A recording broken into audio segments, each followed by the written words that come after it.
kan beliau selalu live tuh di Facebook, di IG. Iya benar. Sama kayak Ada. Bismillahirrahmanirrahim. Lanjutnya. Jadi secara umum sunnah itu dibagi menjadi dua dalam mazhab Syafi'i. Ada sunnah ab'ad, ada sunnah hayat. Ya, ada sunnah ab'ad, ada sunnah hayat. Kalau sunnah ab'ad itu sunnah yang apabila kita tinggalkan, baik sengaja atau tidak sengaja, itu tetap sah sholatnya, cuman ada perintah untuk sujud sahwi.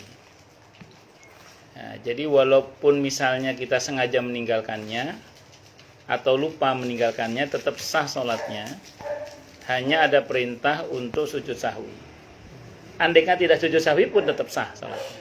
Nah, tapi ada perintah semacam perintah sunnah untuk mengerjakan sujud sahwi. Itu sunnah ab'ad namanya. Yang kedua sunnah hayat. Kalau sunnah hayat itu sunnah yang kalau kita tinggalkan atau sengaja kita tinggalkan, itu kita tidak ada kewajiban untuk, tidak ada perintah untuk sujud sahwi. Dan tetap sah dan sempurna sholatnya walaupun tidak sujud sahwi. Karena memang dasarnya tidak ada perintah untuk sujud sahwi. Tapi nanti yang akan kita bahas pertama di sini adalah yang ab'ad, bukan yang hayat. Yang hayat insyaallah di pertemuan yang datang kita akan bahas tentang sunnah hayat. Berarti gini, ini sunnah yang akan kita bahas, ini sunnah yang masih di dalam sholat ya. Di sunnah yang masih di dalam sholat. Sehingga sebenarnya nggih, kalau kita mengerjakan sholat nun sewu, sholat fardu, itu sebenarnya secara bersamaan include di dalam sholat fardu itu ada kewajiban seperti rukun dan syarat. Kalau syarat di luaran ya, di luar sebelum pengerjaan sholat. Ada rukun yang memang wajib kita kerjakan, dan sekaligus ada kesunahan-kesunahan. Jadi di dalam satu sholat fardu itu ada yang sifatnya wajib kita kerjakan, dan ada hal yang sifatnya sunnah untuk kita kerjakan. Jadi di dalam satu sholat fardu itu kita mendapatkan dua sekaligus, kewajiban dan kesunahan sekaligus. Dalam sholat fardu itu, seperti Al-Fatihah itu wajib, tapi baca surah setelah Al-Fatihah itu sunnah. Berarti ketika kita sholat, kita mengerjakan yang wajib dan yang sunnah. Ini kita belum ngomong di luar ya, kayak zikir habis sholat atau qobliyah ba'diyah, kita gak ngomong itu. Kita yang di dalam sholat aja. Maka ab'ad ini juga berkaitan dengan yang di dalam sholat, bukan yang di luar sholat. Okay. Yang pertama, kalau sunnah ab'ad ini sholat sunnah yang kalau kita tinggalkan baik sengaja atau tidak, maka ada perintah untuk sujud sahwi. Andaikan sujud sahwi tidak dikerjakan juga tetap sah, nggak ada masalah. Yang pertama adalah duduk tasyahud awal. Duduk tasyahud awal itu merupakan sunnah ab'ad yang kalau kita tinggalkan berarti ada perintah untuk melaksanakan sujud sahwi. Itu duduk tasyahud awal. Duduk tasyahud awal itu yang iftirash itu. Saya baca dulu dalilnya ya. Dalam masalah duduk tasyahud awal ini mazhab Syafi'i menggunakan dalil sahih yang diriwayatkan oleh Imam Bukhari dan Muslim. Hadisnya an Abdullah ibn Buhainah, dari Abdullah ibn Buhainah radhiyallahu anhuma.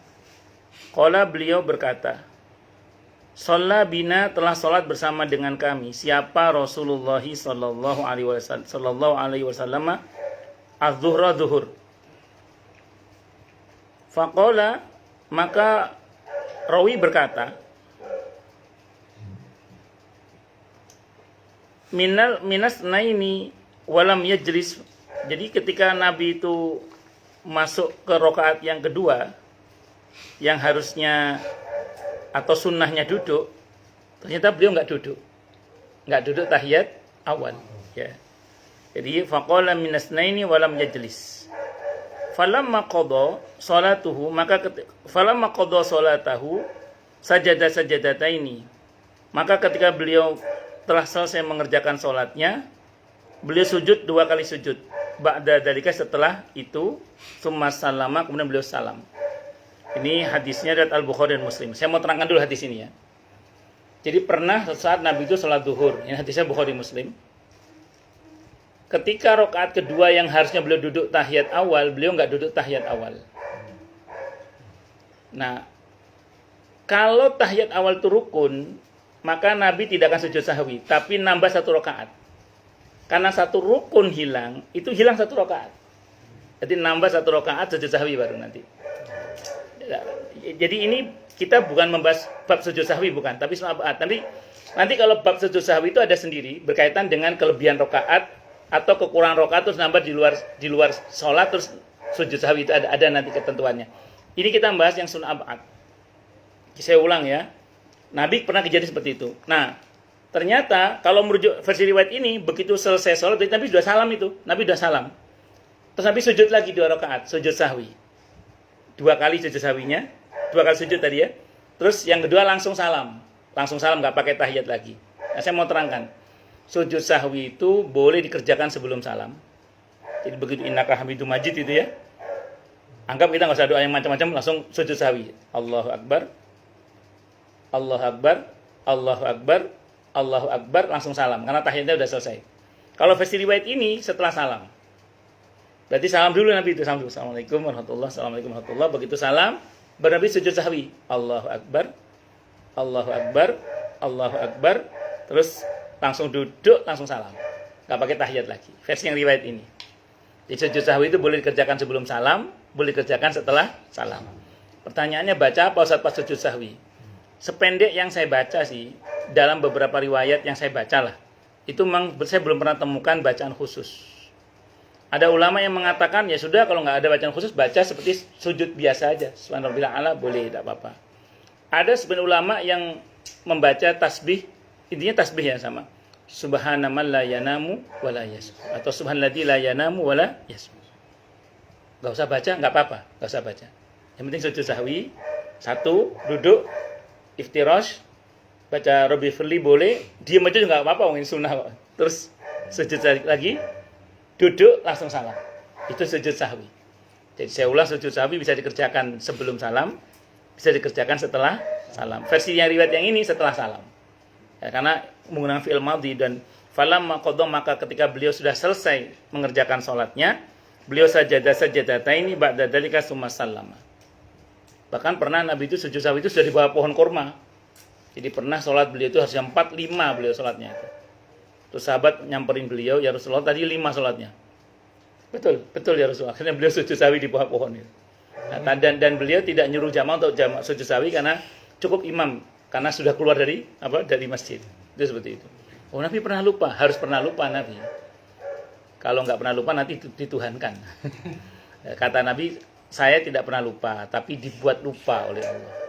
Jadi la unsi walakin unsa. Aku ini tidak lupa, tapi dibuat lupa oleh Allah.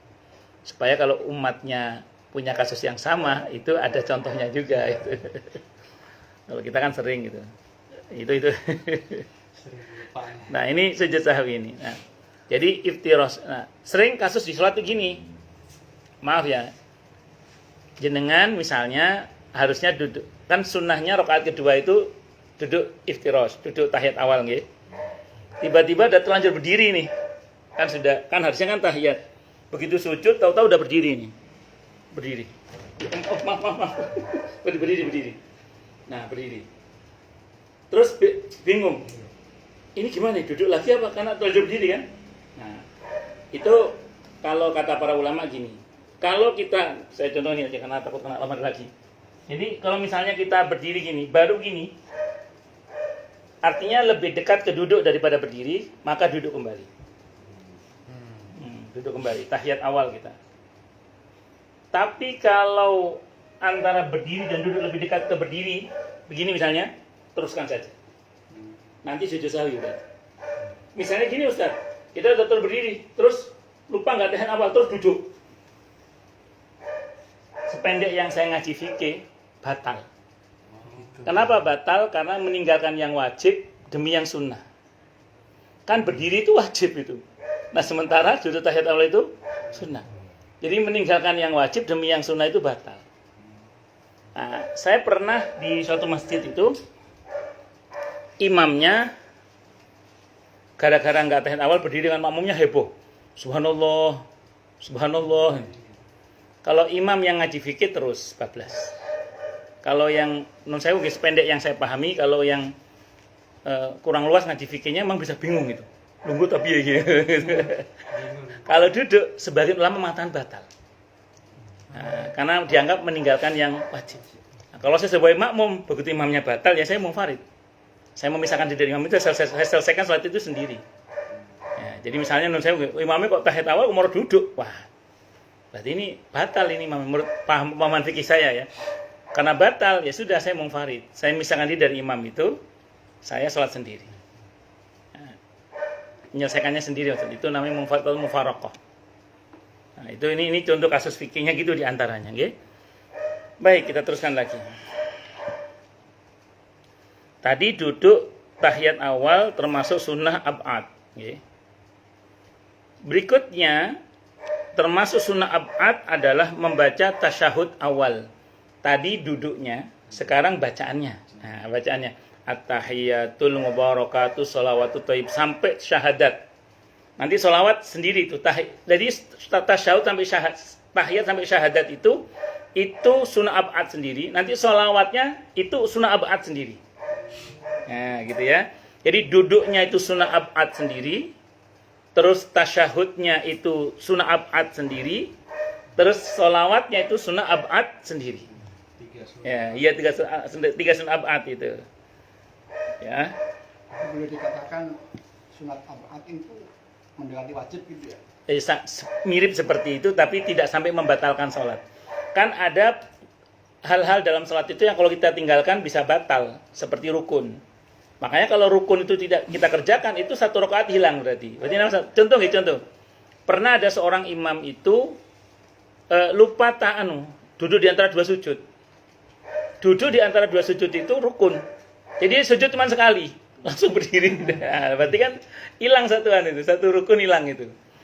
Dan cuma dua malah. Sujud yang kedua kan rukun juga itu. Berarti satu rakaat itu hilang dia. Maka nanti karena diingatkan, jadi nambah satu rakaat lagi. Dan sujud sahwi nanti nambah satu rakaat. Jadi double ya, karena dianggap hilang satu rakaat itu. Tapi kalau sunnah ab'ad tidak batal dan tidak perlu menambah satu rakaat lagi, hanya disunnahkan untuk sujud sahwi. Ngoten nggih. Andaikan sujud sahwi juga lupa, setelah salat pun sujud sahwi boleh, tidak apa-apa. Tadi Nabi sampai di bawah pohon kan, terus baru diingetin ini. Dan beliau baru sujud sahwi itu makal, atau enggak pun juga tetap sah, tidak ada masalah. Andaikan enggak pun juga tetap sah dan tidak batal salatnya. Karena perintahnya sunnah. Sunnah. Mohon maaf. Nggih. Jadi sujud sahwi itu ada 3 tempat ya, sebelum salam, setelah salam persis, dan mungkin setelah pergi. Ya berarti. Boleh. Iya, masih boleh betul. Atau sudah zikir. Iya boleh betul. Nabi malah sudah pergi dari bawah pohon kurma. Itu mana kejadian aukamakal, bisa itu. Betul. Nah, terus kemudian membaca tasyahud awal. Kita bicara dalilnya dulu. Karena ini Imam Nawawi ini pakai dalil semua ini dalam kitab Al-Majmu' Syarhul Muhadzab. Makanya Al-Majmu' Syarhul Muhadzab di bab tentang salat itu boleh dikata sifat salat Nabi, hadis sahih sifat salat Nabi versi mazhab Syafi'i. Nah, itu. Jadi kalau ingin tahu sifat salat Nabi dengan hadis-hadis sahihnya versi mazhab Syafi'i, itu ada dalam kitab Al-Majmu' Syarhul Muhadzab di bab tentang salat. Itu ada di situ. Nanti ada beberapa kitab dalam mazhab Maliki pun juga punya. Ada hadis sahih sifat salat Nabi versi mazhab Hanafi, Hambali, Maliki ada. Ada kitab induknya dalam mazhab Hanafi juga ada. Selama ini kan yang kita kenal kan sifat salat Nabi ala versi si Albani misalnya. Kan kalau orang ngaji sifat salat Nabi mesti si Albani. Seolah-olah kalau yang bermadzhab Syafi'i enggak pakai sifat salat Nabi, padahal Imam Syafi'i pun itu menggunakan dalil yang sahih termasuk dalam sifat salat Nabi dengan hadis-hadis yang sahih versi mazhab Syafi'i. Kalau mau detailnya nanti jangan baca kitab Al-Majmu' Syarhul Muhadzab. Dalilnya sama seperti dalil sahih di atas yang diriwayatkan oleh Imam Bukhari dan Imam Muslim. Jadi dalilnya masih menggunakan dalil yang sama tadi, yaitu an Abdullah bin Buhainah radhiyallahu anhuma qala, beliau berkata, shalla bina, salat bersama dengan kami siapa Rasulullah sallallahu alaihi wasallam adzuhra zuhur, faqala minasnaini wa lam yajlis falamma qadha salatahu sajadataini ba'da dzalika tsumma salama. Otomatis karena beliau enggak duduk di tahiyat awal, maka beliau otomatis tidak baca tasyahud awal. Otomatis beliau sujud sahwi. Terus saya kira itu. Terus kemudian berarti kalau kita bicara kasus fikih, kalau ada orang duduk tahiyat awal tapi enggak baca doa tasyahud, itu bisa dianggap meninggalkan sunnah ab'ad. Iya, sunnah ab'ad. Makanya walaupun kita duduk tahiyat awal pun tetap ada kesunahan membaca tasyahud awal itu. Nah, itu bisa dikenai perintah untuk sujud sahwi. Kecuali berjamaah barangkali. Kalau berjamaah itu memang banyak dispensasi. Kalau kita sebagai makmum ya, jangankan sunnah ab'ad, Fatihah saja kita nggak harus penuh. Nah, misalnya kita baru iya karena budu ayat saya imam udah ruku, ya udah ikut ruku. Karena imam itu wajib diikuti. Itu seperti itu. Allahu akbar. Nggih, monggo Pak. Kalau kita jadi makmum, Nggih. Al-Fatihah, imam itu udah ruku, tapi kita masih melengkapi dulu, tapi masih dapat, boleh? Boleh, tidak apa-apa. Kalau dalam mazhab Syafi'i sebenarnya gini, Pak. Kalau kita misalnya langsung Fatihah pada saat takbir, langsung Fatihah, nggak pakai iftitah, nggak pakai ta'awudz, langsung Fatihah. Itu andainya imam sudah ruku, terus kemudian kita langsung ikut ruku, itu sah, soal kita nggak ada masalah. Kalau kita masbuk ya, misalnya gitu. Nah, tapi kalau misalnya kita terlanjur baca auzubillah atau iftitah, itu kalau sependek yang saya baca dalam mazhab Syafi'i itu ada keharusan menyempurnakan sebenarnya. Cuman setelah saya baca-baca dalam diskusinya para ulama itu, ada beberapa ulama kita yang mengatakan sudah ikut imam sajalah. Karena ada hadis sahih Muslim itu, innama ju'ilal imam liyutamma bih. Imam itu diangkat untuk diikuti. Sampai ada pendapat juga yang mengatakan bacaannya makmum tanggung oleh imam. Ikut pendapat yang itu ajalah itu daripada kita. Tapi andai kan Bapak misalnya tadi Nun Sewu menyempurnakan Fatihah dan Bapak masih nututi bersama dengan imam, tidak ada masalah. Sebenarnya gini, keterlambatan seorang makmum terhadap imam itu asal tidak terlambat, tidak ketinggalan 3 kali sunnah tawil, tidak ketinggalan 3 kali rukun tawil, itu tidak ada masalah sebenarnya. Misalnya maaf nih, panjenengan menyempurnakan Fatihah, imam udah ruku nih, terus imam i'tidal, ini kan rukun tawil, i'tidal ini rukun qasir, terus kemudian sujud rukun tawil, itu kalau selama tidak ketinggalan 3, itu masih sah salatnya. Tapi kalau ketinggalan 3 rukun tawil, itu batal, karena dianggap tidak nurut sama imam. Apalagi panjenengan Bapak masih nututi rukunya imam, insyaallah masih sah. Berarti sampai sujud, Pak Ustaz. Kenapa?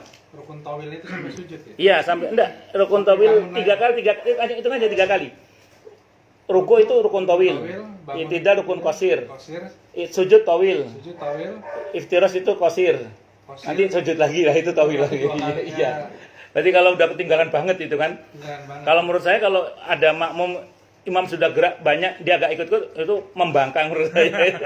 Masalahnya pernah kalau sholat terburu-buru misalnya dari mana gitu kan, hampir masbuk, saya baru Allahu Akbar, makmum imam udah ruku, udah ruku, kita masih baru Bismillah, langsung ikut aja.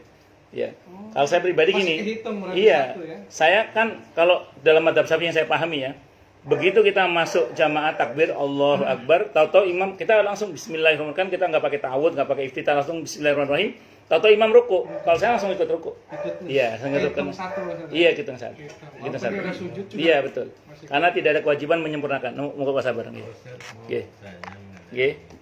Salat berjamaah. Nggih. Sebenarnya yang tidak boleh mendahului imam itu apakah gerakannya, apakah bacaannya? Bagus. Karena kalau bacaan secara sir kan nggak ketahuan mana. Betul. Nah itu yang mana Ustaz?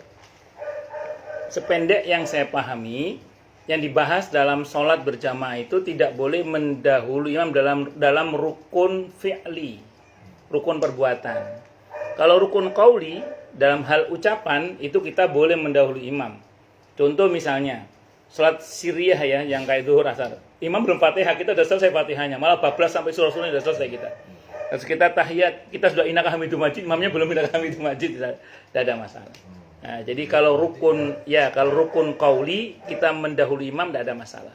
Tapi kalau rukun fi'li, nah ini dipersoalkan oleh para ulama bertingkat mulai dari menyelisihi imam sampai nanti menyalahi imam. Kalau yang batal itu sampai menyalahi imam. Kalau menyelisihi imam itu nggak bagus secara adab. Kayak misalnya imam baru Allah. Yang kalau adabnya kan biarkan imam sampai Allahu Akbar, sampai roknya Allahu Akbar, itu baru kita ngikut. Itu sunnahnya. Nah, kalau membersamainya itu ya itu takutnya menyelisih imam. Tidak batal sih, cuman menyelisihi. Nah, terus sementara kalau duluan itu yang Nabi sampai marah. Itu orang kok cepet banget dangak sebelum imam dangak, apa nggak takut kepalanya dirubah jadi kepala apa gitu, kepala keledai kata Nabi gitu. Itu ngaten nggih? Nggih, sami-sami. Nggih, monggo Pak Supri monggo. Berjamaah sebagai makmum. Nggih. Membaca surat Al-Fatihah juga. Nggih. Cuma saya ingin konfirmasi aja nih, Nggih. yang mengatakan bahwa minimal makmum itu membaca surat Al-Fatihah itu sama dengan surat yang terpendek dalam Al-Quran gitu. Nggih. Kalau besar sebenarnya itu cuma 3 ayat.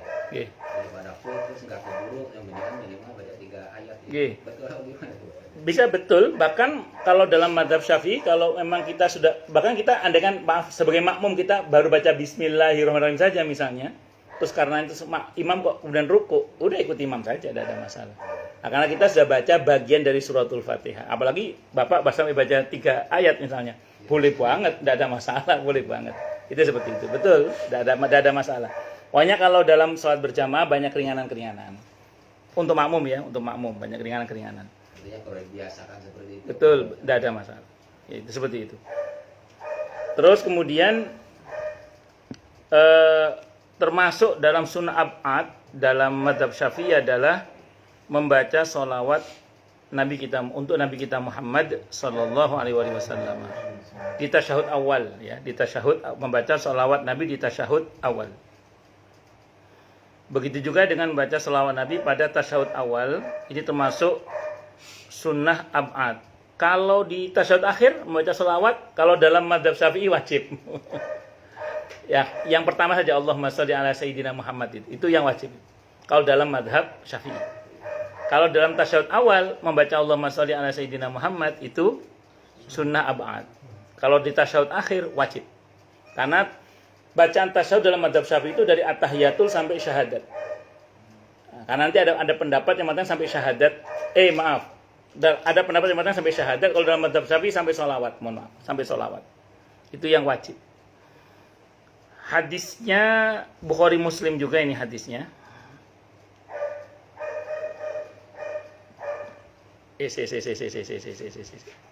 Bukan. Saya baca dulu ya. Qala al-Imam An-Nawawi, berkata Syekh Imam An-Nawawi rahimahullah.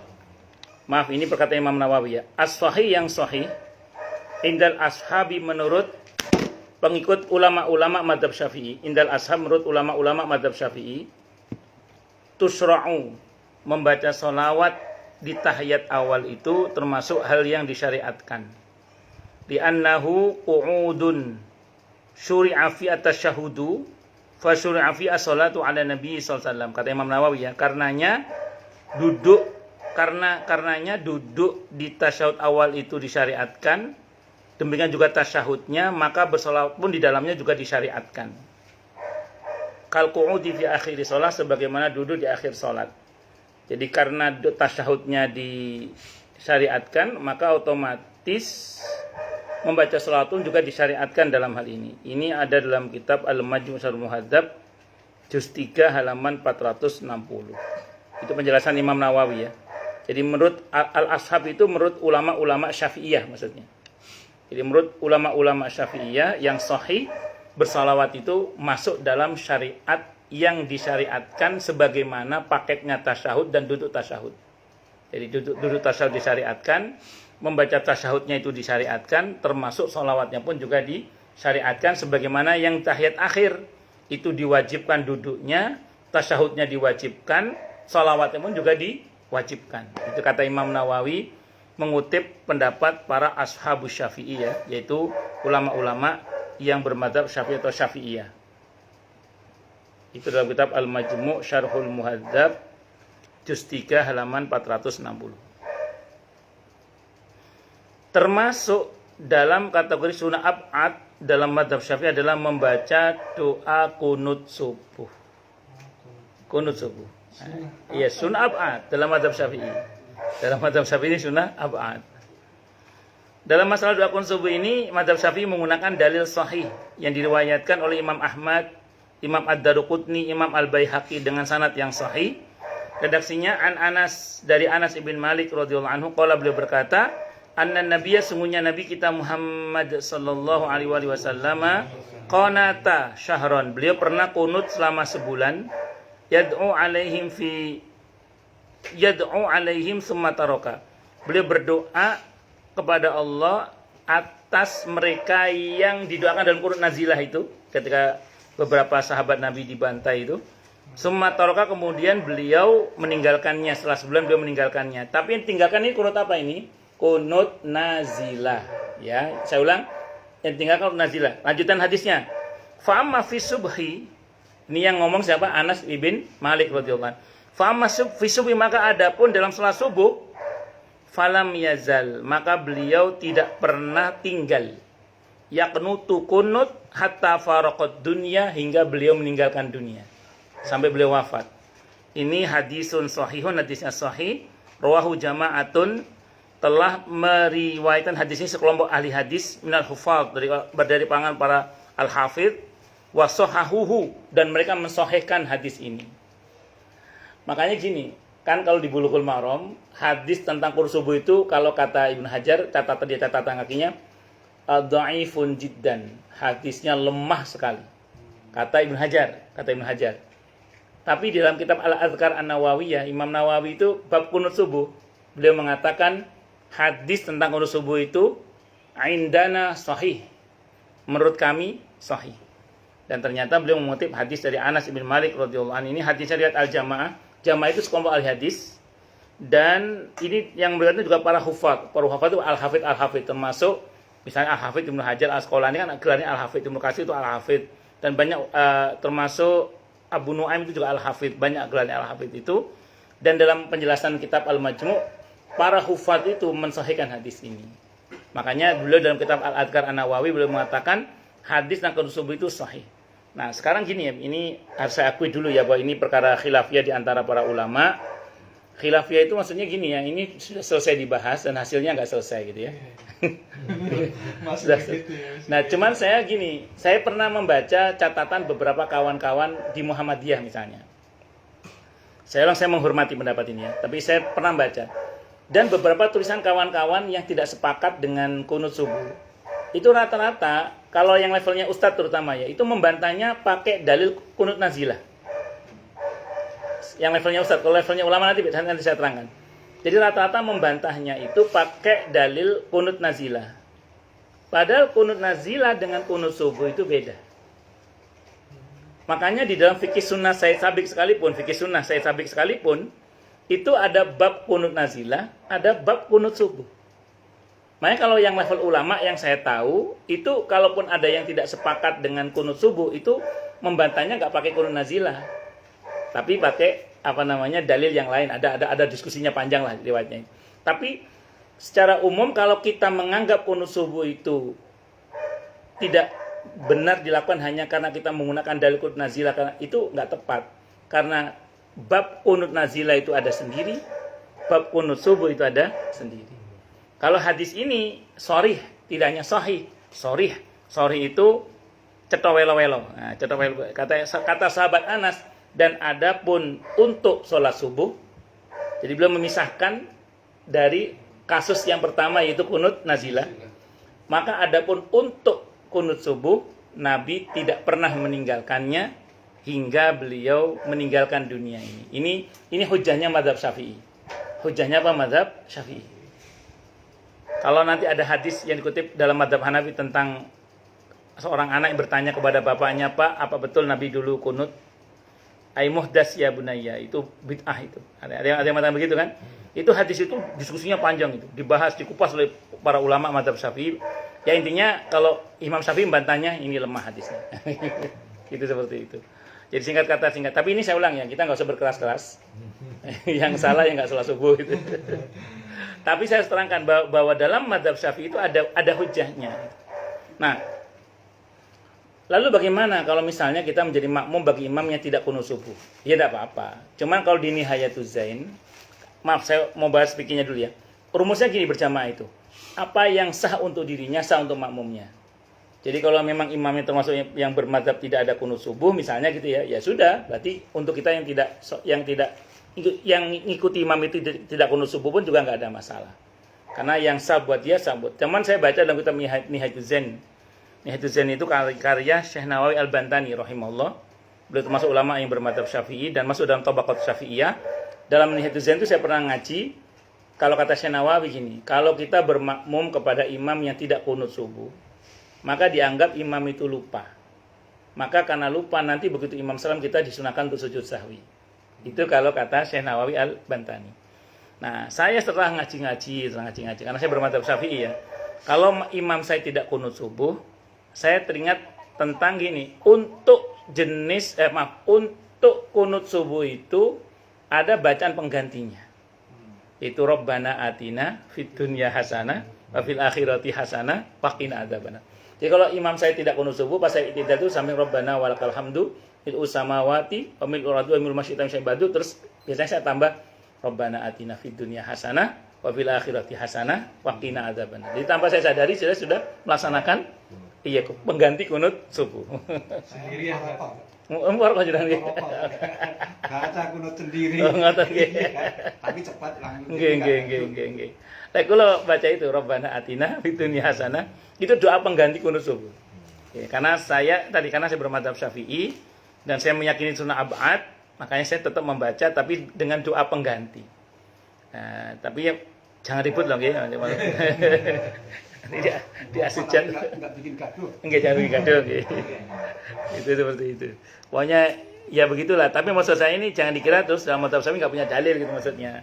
Imam Syafi'i juga punya dalil dalam hal ini. Wallahu a'lam bishawab. Nggih, monggo silakan. Nanti insyaallah akan datang kita bahas sunnah hayat nggih insyaallah. Nggih, monggo silakan. Lagi ini dari Gus Bahak. Saya kan Nggih. sangat suka Gus Bahak. Nggih. Nah, persoalannya ada seseorang yang siap-siap untuk menjadi imam Nggih. karena semangatnya dia ingin membaca surat yang panjang. Katakanlah bersama Idatul Qulub. Nggih. Nah, begitu dia jadi imam, tidak baca Fatihah langsung bersama Idatul Qulub. Kan makmum subhanallah kan. Nggih. Mungkin terus dia pindah lagi ke lebih pendek. Subhanallah lagi kan. Bingung kan akhirnya sampai ke kuliah kan. Pak enggak baca Fatihah ada imam tapi kalau Gus Bak enggak menghukumi bagaimana itu solusinya gitu kan. Itu kalau yang saya pernah baca ada kitab namanya Mizanul Kubro.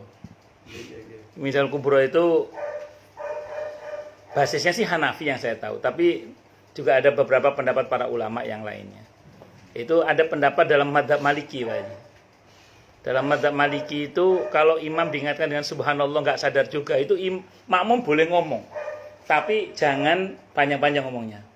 Mam, turun Fatihah, Mam. Ya, itu boleh itu. Boleh, tidak apa-apa. Iya, boleh. Itu ada kitab Mizanul Kubro, ada. Nah, saya juga baca dalam fikih sunnah. Ini kan fikih sunnah kan pasti basisnya ya. Enggak, saya sabik itu. Itu juga ada. Bab tentang al-mubahatu fi shalah, hal-hal yang dibolehkan dalam salat. Itu beliau ngutip ya mungkin pendapat dalam mazhab Maliki itu yang mengatakan bahwa kalau imam diingatkan dengan tasbih nggak sadar juga, itu boleh kita teriak mam turun Fatihah mam, itu boleh. Ngoten. Wallahu a'lam bishawab. Dan tidak batal. Tapi jangan panjang-panjang ngomongnya. Mam ya apa mau. Batal. Saya kira itu Allah a'lam bishawab. Ya, monggo yang lain silakan kalau ada. Monggo. Tanya, protes boleh. Pak Supri lagi. Masalah itu masalah yang lain juga boleh, monggo. Belum tanya loh Pak tadi. Nggih, monggo Pak Fakhrazi. Nggih. Kalau kita makmum sholat ketinggalan,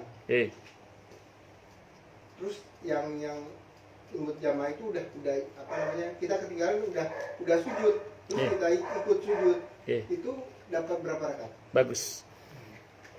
Man adroka rokata faqad adroka. Itu dalam mazhab Syafi'i. Siapa yang mendapati rukuknya imam, maka dia mendapatkan 1 rakaat.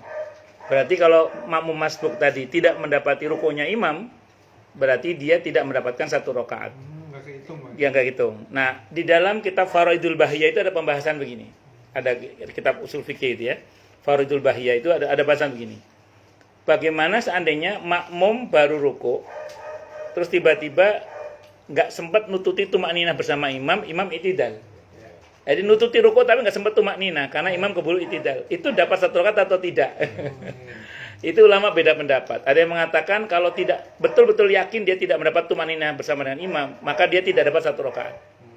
Tapi kalau dia sempat tumakninah walaupun sudah bacaan subhanallah bersama dengan imam, maka dia mendapatkan 1 rakaat itu.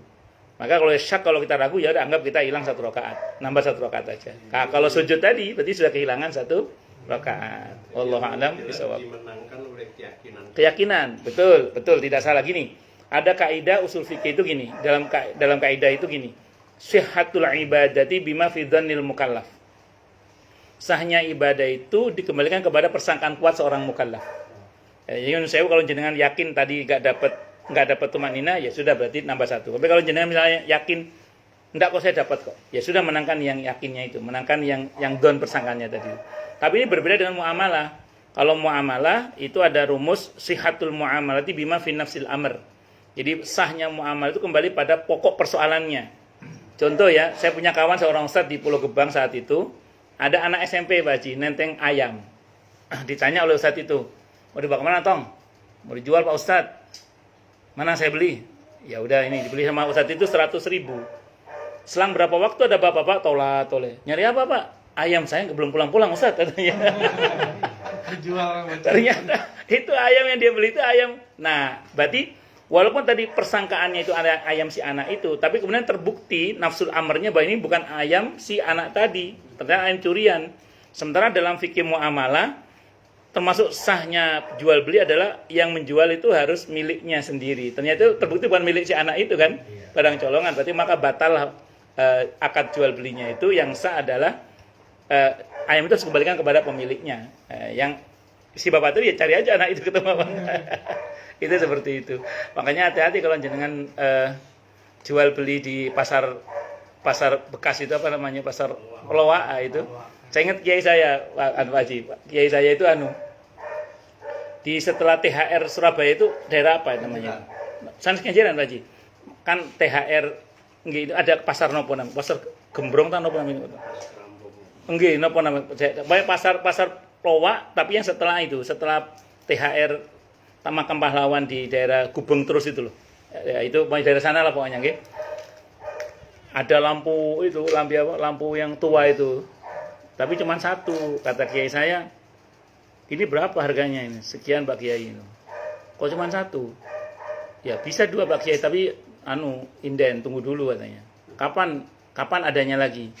Tergantung Pak Kiai katanya. Tergantung apa? Tergantung nyolongnya katanya. Oh. Tergantung nyolongnya. Wes gak situ kata Kiai saya. Gak situ. Ya kata ketahuan nyolong ya nggak boleh. Kalau berarti udah bebas dari hukuman. Contohnya hukum gini Pak Ustaz. Nggih. Sang istri di rumah. Suaminya itu pergi bekerja. Yang nama istri kan tidak paham ini suami dapat dari mana, pokoknya ini belanja dimakan segala macam. Padahal itu uang boleh markup. Misalnya. Boleh ya sana sini asal betulnya nggak halal. Haram. Iya. Si istri udah makan, anak pun udah makan gitu. Sholat itu bebas dari hukuman karena dia nggak tahu. Kalau nggak tahu memang ada berlaku ketentuan la yukallifullahu nafsan illa usaha laha ma kasabat wa 'alaiha rabbana la tu'akhidna in nasina aw akhtana. Nah, tapi bagaimanapun juga makanan haram itu sedikit banyak berdampak. Tetap ada efek. Efek tetap. Kalau dosa mungkin tidak kena, tapi dampak tetap kena. Oh. Seperti yang saya tahu tetap kena. Itu seperti itu. Kalau meneruskan pertanyaan dari Nggih. Pak Fahrul tadi. Nggih. Masalah masbuk. Kita sama-sama suka masbuk. Kenapa? Nah, jadi karena ada seseorang, katakanlah banyak orang, beberapa orang itulah yang terlambat. Nah, karena sudah iktidal, maka dia kan nggak dapat sertifikat kan. Nah, ada yang dia ikut ikhtiar meskipun nggak dapat 1 rakaat, ada yang nunggu sampai nanti makmum berdiri lagi baca Fatihah lagi baru dia sholat. Nah, itu yang sebaiknya yang mana yang Kalau ditanya mana yang sebaiknya langsung takbir ngikuti imam. Kalau yang tanya, kalau mana sebaiknya, kalau mana sebaiknya. Namun andaikan kita menunggu sampai imam di posisi berdiri atau di posisi yang kita mau lah gitu, secara hukum juga nggak ada masalah. Cuman kalau sependek yang saya baca, yang betul begitu kita masuk dalam barisan, kita segera bertakbir dan segerakan mengikuti posisi imam. Karena di situ ada kebaikan. Kalau dalam syariat itu disebutkan gitu. Karena paling nggak kita dapat bonus ngikuti imam lebih daripada segera kalau kita nunggu di posisi yang kita kehendaki. Walaupun secara hukum sah. Kalau saya itu kadang gini, ada posisi di mana kadang imam itu membuat saya nanti bingung ngatur niat. Sehingga kadang saya sengaja menunggu sampai imam itu betul-betul di posisi yang saya mau. Kayak misalnya tadi saya sholat asar di Kemang sholat duhur di Kemang Pratama 2 tadi saya. Itu saya masbuk. Rakaat pertama saya masbuk. Nah, imam itu di posisi yang kalau saya takbir, saya kejar itu mungkin saya baru sujud, imam sudah berdiri. Nah, daripada nanti saya buru-buru niat nggak konsentrasi, akhirnya saya sengaja agak menunggu. Begitu imam ambil posisi mau berdiri, baru saya takbir Allahu Akbar. Nah, kenapa? Karena saya tahu posisi imam ini posisi di mana kalau saya mau sujud, saya belum meletakkan kepala, imam sudah berdiri itu. Nah, di saat itu karena saya khawatir ada ketidaktenangan ya, saya milih menenangkan diri untuk sampai imam betul-betul berdiri baru saya ikut takbir. Ya, secara hukum boleh, walaupun sebenarnya kalau yang lebih baik ya sudah kita takbir Allahu Akbar, kita ngikuti langsung posisi imam. Saya kira itu. Kalau itu kalau saya mengambil hikmah, kita menunggu ya kalau masih bisa menunggu. Atau kita dipanggil kita nggak dapat. Tapi niatnya udah dapat tuh. Tarik dulu lah. Emang sunnahnya memang segera sih, sunnahnya segera. Cuman saya ada posisi imam tertentu yang kadang saya bingung gitu, saya gugup gitu. Nah, untuk menghindari kegugupan saya itu saya memilih untuk menenangkan. Saya pribadi ya, itu. Tapi di posisi secara umum saya termasuk yang mensegerakan Pak Haji. Mensegerakan ngikuti imam gitu. Tapi ada posisi tertentu di mana saya iki kok aku durung lungguh imam wis ngadeg iki. Itu seperti itu. Itu kadang saya tunggu itu kadang yang begitu-begitu itu. Kayak tadi itu yang pas saya sholat duhur di Kemang 2 tadi, imamnya baru dia di posisi di mana dia sujud yang akan berdiri gitu.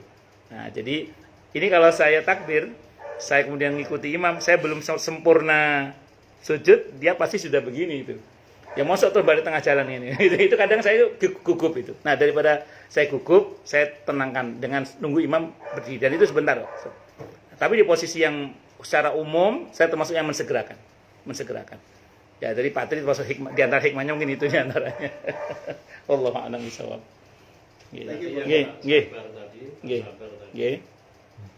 Itu mendahului imam. Mungkin karena ada lupa. Ada orang lain yang salah, tapi saya yang batal. Kok sakit? Jadi begitu tadi akhir, tahu-tahu dia sudah assalamualaikum warahmatullahi wabarakatuh. Nah, karena saya di sebelahnya ikut salam. Apa namanya itu? Latah ya. Tahu-tahu mengingatkan gitu. Dengar dia bilang salah gitu kan, akhirnya saya ketawa juga kan. Orang lain salah, kita yang batal. Iya. Sebenarnya gini, saya begini, kalau kita salah salam, nah sementara kita belum ngomong apa-apa dari bacaan di luar sholat gitu. Jadi nggak salah, itu kan berarti bacaan di luar sholat. Kita nggak ngomong apa-apa selain dari dzikir kepada Allah. Misalnya kita udah salam nih, terus kita astagfirullah, baru dzikir aja. Tuh ada orang yang ngomong, Pak kurang satu. Kita nggak ngomong, oh iya nggak gitu, kita diberi kurang satu, langsung kita berdiri. Itu cukup kita nambah satu atau berapa rakaat yang kita kurang. Nanti sujud sahwi, itu dalam mazhab Syafi'i. Cuman kalau di hadis itu ada riwayat, saya nggak tahu ini yang mendukung ulama siapa, tapi memang ada dalam hadis itu gini riwayatnya. Nabi itu sholatnya 2 rakaat, harusnya 4 rakaat. Beliau lupa, beliau udah pergi dari majelis, dari tempat sholat udah pergi.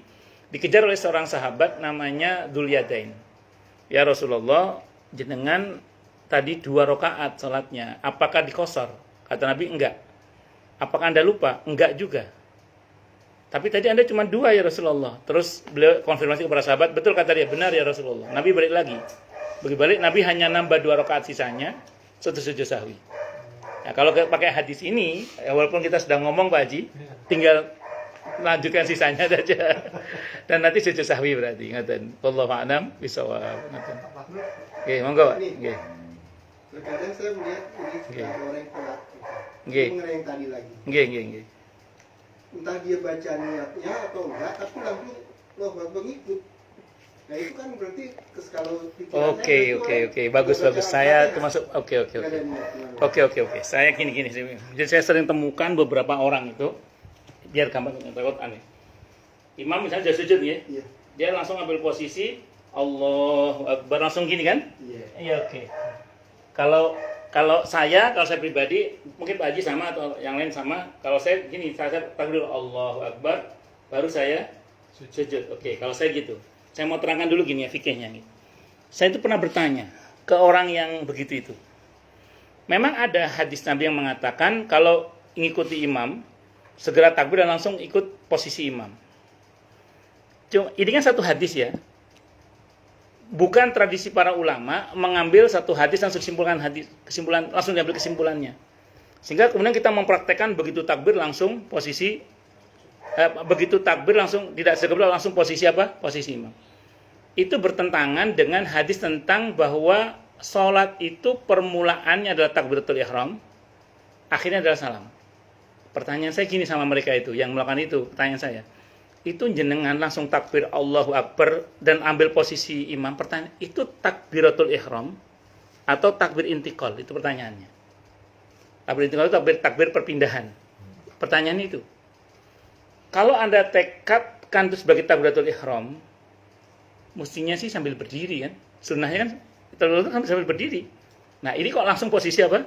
Jadi ini cumbu. Jadi cumbu itu enggak jelas apakah takbiratul ihram atau takbiratul intikal. Kalau sampai itu tidak ditekadkan sebagai takbiratul ihram, langsung intikal, maaf, tidak sah salatnya. Itu sebenarnya yang saya pahami. Makanya nun sewu, karena saya bermadzhab Syafi'i, saya menggabungkan 2 hadis itu. Jadi tetap pembukaan salat ada takbiratul ihram, sehingga kalau saya pribadi takbir dulu Allahu Akbar, baru saya ambil posisi imam. Nah, kalau kita langsung Allahu Akbar langsung posisi imam, pertanyaannya itu tadi takbir apa? Takbir takbiratul ihram kah atau takbir intikal? Kalau ditekadkan sebagai takbiratul ihram, kenapa kok langsung pindah? Sementara saya sependek yang saya pahami, takbiratul ihram itu ada posisi pada saat berdiri. Ini kok langsung pindah, berarti apa? Intikal. Kalau itu tidak ditekadkan dalam hati sebagai tidak niat bahasanya sebagai takbiratul ihram, maaf, batal salatnya. Itu yang saya tahu. Wallahu a'lam bishawab. Karena Nabi yang mengatakan menyatakan bahwa tahrim ihramnya salat atau pembukaan salat adalah iftitah. Takbiratul ihram, takbiratul yang penutupannya adalah salam. Saya kira itu. Wallahu a'lam. Ngeten nggih Pak Fakhrul. Nggih, monggo. Setelah takbir Nggih. kemudian nyusul imam. Itu, nggih. Itu takbir lagi enggak? Begini, kalau pakai teori takbir intikal sunnahnya nggih, tapi tidak harus. Sunnahnya nggih. Bisa. Nggih, nanti di sini, nanti insyaallah di pembahasan kita akan datang, itu termasuk sunnah hayat di dalam salat adalah takbir intikal. Jadi nun saya kula Allahu Akbar terus Allahu Akbar lagi. Cuman yang kedua statusnya takbir intikal. Beda. Makanya gini, betul kata Pak Fakhrozi tadi ketika beliau mengatakan itu niat apa tidak itu. Nah, itu pertanyaannya saya malah bertanya gini, itu takbir apa? Itu pertanyaan saya.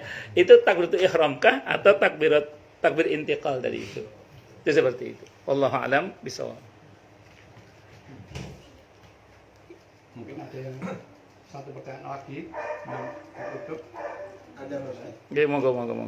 Saya pernah sholat sunnah. Nggih. Kelebihan Ustaz. Nggih. Saya nggak sujud sahwi, nggak apa-apa. Saya bilang, dibilangin nggak apa. Tadi sholat ibaratnya tak baiknya. Wah iya udah sunnah sah. Nggih. Saya nggak batal. Nggak apa-apa. Itu gimana, Pak? Pertama sholat sunnah sendiri itu, Iya. dan kemudian yang kedua dalam sholat sunnah itu intinya sholatnya sendiri kan itu sunnah kan. Jadi kemudian bapak kelebihan atau kurang sekalipun ya namanya sholat sunnah ya nggak ada masalah. Dan tidak ada, sependek yang saya pahami memang tidak ada kesunahan untuk sujud sahwi di dalam sholat sunnah itu. Yang saya tahu sujud sahwi itu berlaku dalam sholat fardu, yang saya tahu ya, wallahu a'lam bishawab, sependek yang saya ketahui begitu. Jadi di dalam sholat sunnah itu tidak berlaku, sependek yang saya pahami ya, tidak berlaku ketentuan tentang sujud sahwi. Dan perintah sujud sahwi itu aturannya ada di dalam sholat fardu yang saya tahu, wallahu a'lam bishawab. Karena sholat sunnah itu namanya juga sholat sunnah kan. Ya maaf Pak, kita juga sholat sunnah, tahajud atau duha. Terkadang kita suka lupa juga rokaat kita ini udah rokaat berapa nih? 2 apa 3 apa? Kadang setan namanya. Saya kadang suka sujud sahwi Pak Ustaz untuk melengkapi ini rokaat saya udah berapa. Da'ma yuribuka ila ma la yuribuk. Tinggalkan yang kamu ragu kepada yang kamu tidak ragu. Jadi kalau 2 apa 3 ambil 2. Kalau untuk sholat sunnah sependek yang saya tahu sih nggak usah sujud sahwi. Nggak harus sujud sahwi. Yang saya tahu, yang saya baca ya, sependek yang saya pelajari tidak ada ketentuan untuk sujud sahwi. Kalau di fikih bahwa ada pendapat yang mengatakan iya itu biasalah, fikih itu beda pendapat itu biasa karena beda pendapat itu seusia dengan beda pendapatan. Jadi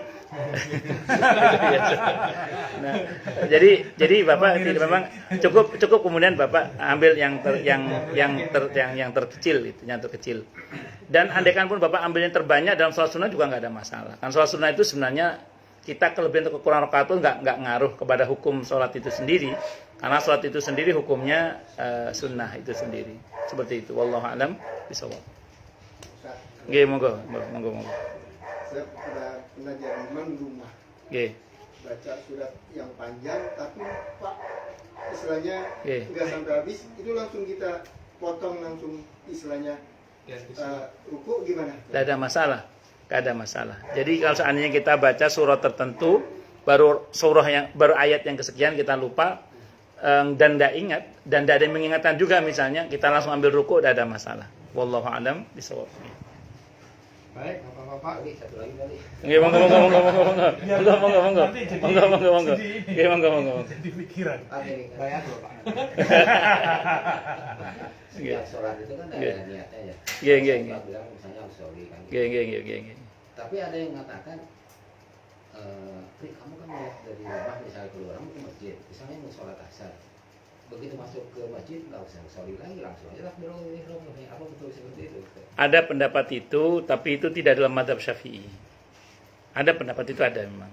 Tapi kalau dalam mazhab Syafi'i itu niat itu bersamaan dengan takbiratul ihram. Ada keringanan dalam mazhab Syafi'i itu boleh sebelum itu tapi segera, bukan dari rumah, bukan dari segera, atau setelah takbir langsung segera niat. Itu kalau dalam mazhab Syafi'i. Makanya nanti di sini Pak, di bab yang insyaallah kita bahas ini termasuk sunnahnya sholat, sunnah hayat dalam mazhab Syafi'i adalah melafadzkan niat. Tapi itu tidak wajib, tapi hukumnya sunnah hayat, ya sunnah hayat. Jadi betul ada pendapat yang bilang itu, betul ada pendapat itu. Cuman pendapat itu tidak dalam mazhab Syafi'i yang saya tahu, tapi ada dalam mazhab yang lain mungkin. Sependek yang saya tahu Maliki itu. Imam Malik kan menganggap niat itu sebagai syarat. Kalau syarat itu berarti bisa diucapkan sebelum pekerjaan itu dilakukan. Terus ada beberapa ulama yang bermadzhab Syafi'i seperti Imam Ghazali itu menganjurkan itu. Tapi beliau kan pendapatnya tidak mewakili madzhab Syafi'i. Artinya kalau Imam Ghazali berpendapat itu murni pendapat beliau sebagai seorang Imam Ghazali. Nah, beda sama Imam Nawawi. Kalau Imam Nawawi itu kalau berpendapat itu mewakili madzhab Syafi'i. Ada 2 ulama besar kalau berpendapat itu mewakili madzhab Syafi'i. Pertama Imam Nawawi, kedua Imam Rafi'i. Imam Rafi'i itu kalau berpendapat, Imam Nawawi termasuk itu mewakili madzhab Syafi'i. Tapi kalau Imam Ghazali, Imam Al-Juwaini dan itu bermadzhab Syafi'i juga, cuman beliau kalau berpendapat, kalau berbeda dengan pendapat madzhab Syafi'i itu tidak bisa mewakili madzhab Syafi'i. Tapi itu pendapat Syafi'iyah, pendapat beliau pribadi. Jadi ada pendapat itu Pak, cuman dalam madzhab Syafi'i dia tidak berlaku atau tidak populer dalam madzhab Syafi'i. Saya kira itu, nggih. Wallahu a'lam bishawab. Bisa anggap. Jangan ditutup hari masih ada. Makanya saya dia keluar dulu. Mungkin saya komentar lagi. Nggih. Jadi seperti apa jika Pak Lukui. Nggih. Tapi ini tadi barusan saya jadi ingat tadi malam barusan. Nggih. Tahajud saya itu kita kan biasanya kalau niat apapun lah semua melakukan apapun kan bismillah. Nggih. Bismillahirrahmanirrahim. Nggih. Atau sudah bacaan sudah takbir. Loh, tadi saya usholi tapi belum baca bismillah. Nggih. Nah, gimana ini? Bismillah dalam Fatihah apa di luar Fatihah? Sebelum Oh itu, niatkan nggih, boten masalah, boten masalah, nggih. Dan tetap sah salat dan lanjut boleh, tidak ada masalah, nggih. Dan andaikan Bismillah itu jenengan baca di dalam sholat juga sah, tidak ada masalah. Jadi andaikan bisa Bismillah itu jenengan baca di dalam sholat itu tetap sah, sholatnya nggak ada masalah, karena zikir itu. Allah alam bisa. Nggih Pak Haji Nawawi. Ya, jadi yang dikatakan Pak Supri dari rumah tadi, Nggih. masjid itu bukan niat tapi maksud. Maksud. Iya, bermaksud untuk sholat. Nah, ketika mau takbiratul ihram, pas takbiratul ihram itu niatnya di situ. Yeah. Jadi antara maksud dan niat itu Berbeda, betul. Iya. Sekarang gini, kalau ini hujahnya ulama-ulama madzhab Syafi'i nggih. Kenapa kita itu dalam niat itu kok harus mentakyin, misalnya dalam hati kita niat sholat fardu duhur, niat fardu isya, kenapa? Karena gini, kan di waktu yang sama itu ada sholat yang bisa kita kerjakan seperti sholat sunnah misalnya. Kayak Pak Supri berangkat dari rumah itu sebelum sholat duhur kan ada sholat sunnah qobliyah ba'diyah misalnya. Ketika Pak Supri misalnya niat dari rumah, pertanyaannya itu niat sholat yang mana ini, duhurnya atau qobliyah duhur atau dan seterusnya tadi itu. Karena banyak sholat yang bisa dikerjakan. Memang saya termasuk yang berpendapat bahwa sepatutnya lah sholat itu niatnya ya bersamaan dengan takbir atau sebelum takbir persis dikit itu bisa dalam madzhab Syafi'i atau setelahnya tapi segera. Di Fathul Muin itu ada gini, kan ada orang yang susah ngatur niat bersamaan dengan takbir itu. Maka kalau nggak bisa, kalau dalam madzhab Syafi'i udah takbir aja dulu Allahu Akbar, langsung segera niat dalam hati itu. Nah, gerak niat dalam hati itu. Niat sholat fardu zuhur misalnya atau fardu asar misalnya. Saya kira itu Allah a'lam bishawab. Kalau bersamaan susah. Enggak, ya tidak semua orang berkemampuan memang betul. Atau sebelum takbir tapi segera tapi begitu pasang niat tek langsung Allahu Akbar. Nah, itu bisa itu dalam madzhab Syafi'i bisa yang saya tahu. Allah a'lam bishawab. Baik, Bapak-bapak, jadi pengajian pada malam hari ini kita mengambil dari kitab An-Nawawi yakni Al-Majmu' Syarhul Muhadzab. Nggih. Ini dari saya tadi karangan Imam Syairozi. Syairozi betul. Nggih. Al-Majmu'nya kata saya nggih. Syarah namanya syarah itu adalah keterangan. Dan keterangan dari syarah itu ada lagi namanya kasyah. Jadi saya pernah melihat kasyah Imam Sya'roni itu suruh jilid. Itu ada 1 jilid 40 jilid lebih. 1 jilid itu ada. Nggih. Ini caranya gimana ngarang begini? Dulu. Dan Imam Nawawi kalau tidak salah meninggal di usia 43 tahun, tidak pernah menikah. Tapi karangannya luar biasa banyak. Jadi kita kadang-kadang kalau mikir gimana caranya ngarang pada waktu itu dengan keterbatasan alat tulis, keterbatasan sarana. Konon kalau sampai tidak punya pulpen atau sajamal itu jarinya bisa keluar cahaya. Tinta. Itu jarinya bisa keluar tinta. Karomahnya Imam Nawawi itu. Dan pada malam hari ini kita membahas sunat Ab'ad yang mana tadi sebanyak yang saya catat ada 4 sunat hayat yang ada dalam sholat, yakni duduk pada tasyahud awal, yang kedua bacaan tasyahud awal, yang ketiga sholawat ketika setelah membaca tahiyat di tasyahud awal membaca doa qunut subuh. Jadi hanya 4. Betul. Hanya 4 yang kita bisa diganti dengan diganti dengan sujud sahwi.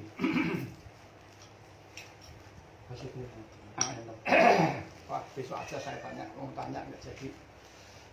Demikian kajian pada malam hari ini yang cukup hangat. Dan kita lanjutkan 2 minggu depan. Sekali lagi kami ucapkan terima kasih kepada Beliau Subhan dan juga Sohibul Bait Pak Ali Mansur, Pak Asyir Roji, Pak Sabda, DKM Sujat, Pak DKM, Pak Disras, Angsunan DKM. Insya Allah besok kita kembali ke Barak, Pak. Pak Larno, Pak Makhluk, Pak Eso, Pak Supri, Pak Tri, dan Pak siapa? Budi, Pak Budi. Iya. Mas Semoga kita bisa ketemu lagi untuk 2 minggu ke depan dengan kajian surat Al-Baqarah. Dan dari kami kesaksian, kurang lebih yang mohon maaf. Wallahu muwaffiq ila aqwamit thoriq. Assalamualaikum warahmatullahi wabarakatuh. Waalaikumsalam warahmatullahi wabarakatuh. Monggo, Bapak. Seadanya. Alhamdulillah. Bikin sendiri, Pak. Enggak, itu bakso pejuang, bakso Solo. Oh gitu. Dan kiri jalan Iya, saya sukanya di situ. masuk jalan. Galan. Sebelah mana? Sebelah kiri, sampingnya gudeg. Pak sahabat dari Asudat ada pengumuman dari sampai ini. Monggo tuh ada sambal, ada bawang, seledri. Kemudian kita perhatikan karena kehormatannya ada hadir.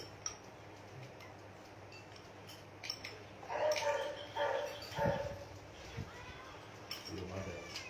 Mungkin untuk bulan depan di Asujat ya Pak rencananya.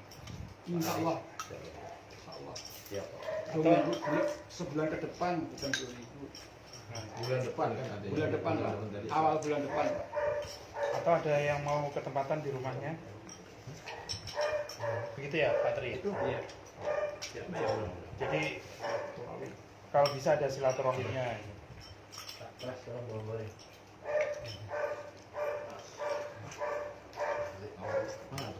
Beda. Sama sih Pak, itu tadi cuma dituang aja. Ini sama kedua ya.